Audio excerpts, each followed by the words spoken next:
Good morning students. बच्चों, पिछले class में हम लोगों ने संजीवनी के कई सारे अध्याय पढ़े हैं। आज हम लोग एक नया अध्याय पढ़ने जा रहे हैं, झांसी की रानी। यह एक कविता है और ये कविता जो है वीर रस की कविता है, तो इसे हम लोग पढ़ने जा रहे हैं। इसे लिखा है सुभद्रा कुमारी चौहान ने। सुभद्रा कुमारी चौहान जो हमारे देश की बहुत जानी मानी कवित्री रही हैं। इनका जन्म 1909 ईस्वी में नाग पंचमी के दिन इलाहाबाद के निकट निहालपुर गांव में एक जमींदार परिवार में हुआ था। बचपन से ही इनको कविताएं करने का शौक़ था और इन्होंने जब अपनी पढ़ाई लिखाई शुरू की तब से ही कविता लिखनी शुरू की। इनकी प्रारंभिक शिक्षा इनके पिताजी ने अपनी ही देखभाल में गांव में करवाया। चूँकि इनके पिता भी पढ़ाई लिखाई के बहुत शौकीन थे, इसलिए उन्होंने अपने सारे बच्चों की पढ़ाई लिखाई अपने अंतर्गत ही अपने देखभाल में ही करवाई गांव में। और ये इनकी कविता, जितनी भी कविता हैं, सब देशभक्ति, देश रस और राष्ट्रीय भावनाओं से ओत-पोत सारी कविताएं हैं। बचपन से ही इस तरह की इनकी भावना थी। बड़े होकर इन्होंने असहयोग आंदोलन में भी भाग लिया और ये असहयोग आंदोलन में भाग लेने वाली पहली महिला रही हैं। रचनाकार के साथ साथ यानी ये स्वाधीनता संग्राम की सेनानी भी थी। इन्होंने कई सारी कहानियाँ भी लिखी और कविताएं भी लिखी हैं। कहानी संग्रह में बिखरे मोती, उन्मादिनी, सीधे साधे चित्र, ये बहुत जाने माने इनके कहानी संग्रह हैं।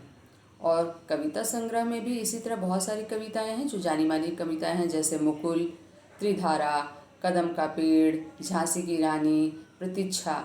ये सारी अलग अलग रस की कविताएं हैं जो हमारे देश में बहुत मशहूर हैं और अलग अलग सिलेबस में, पाठ्यक्रम में पढ़ाए जाते हैं।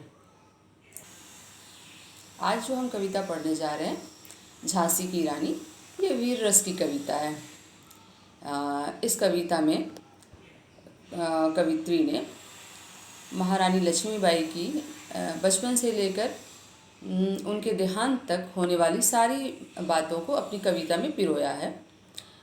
1857 में जो उनका युद्ध भारतीय स्वतंत्रता संग्राम में जो हुआ अंग्रेज़ों के साथ, उसे उन्होंने उनकी जो वीरता थी उसको किस तरह दर्शाया है और इसे हम देखते हैं। और इन्होंने जो बताया है, ये जो कविता जो लिखी है, ये बूंदेली लोकगीत के आधार पर लिखी हुई कविता है। कवित्री द्वारा झांसी की रानी जो है, ये उन्हें श्रद्धांजलि के रूप में लिखी गई कविता है। और श्रद्धांजलि के रूप में दी हुई कविता कैसे वीर रस में उन्होंने पिरोई है, चलिए हम लोग देखते हैं। बहुत अच्छी कविता है ये, जिसे पढ़कर आप भी राष्ट्रीय भावनाओं से ओतप्रोत हो जाएंगे। देखिए, झांसी की रानी, ये कविता जो हमारे बुक में दी गई है। सिंहासन हिल उठे, राजवंशों ने भ्रिकुटी तानी थी, बूढ़े भारत में भी आई फिर से नई जवानी थी, गुमी हुई आज़ादी की कीमत सबने पहचानी थी, दूर फिरंगी को करने की सबने मन में ठानी थी, चमक उठी सन 57 में वह तलवार पुरानी थी, बूंदेले हर बोलों के मुँह हमने सुनी कहानी थी, खूब लड़ी मर्दानी वह तो झांसी वाली रानी थी। ये हमारे इस कविता का पहला पद है। इस पद में जो जिसे कवित्री बोल रही है कि उन्होंने ये कहानी कहाँ से सुनी है, आज रानी झांसीबाई की कहानी सुनी है, बूंदेले हर बोलों के मुँह से सुनी हुई कहानी है। तो बूंदेले मैंने बताया कि वहाँ के राजवंशों के जो लोक गीत गाने वाले लोग थे, उन लोगों के ज़रिए उनकी सुनी हुई कहानी है, जिसे उन्होंने कविता में पिरोया है।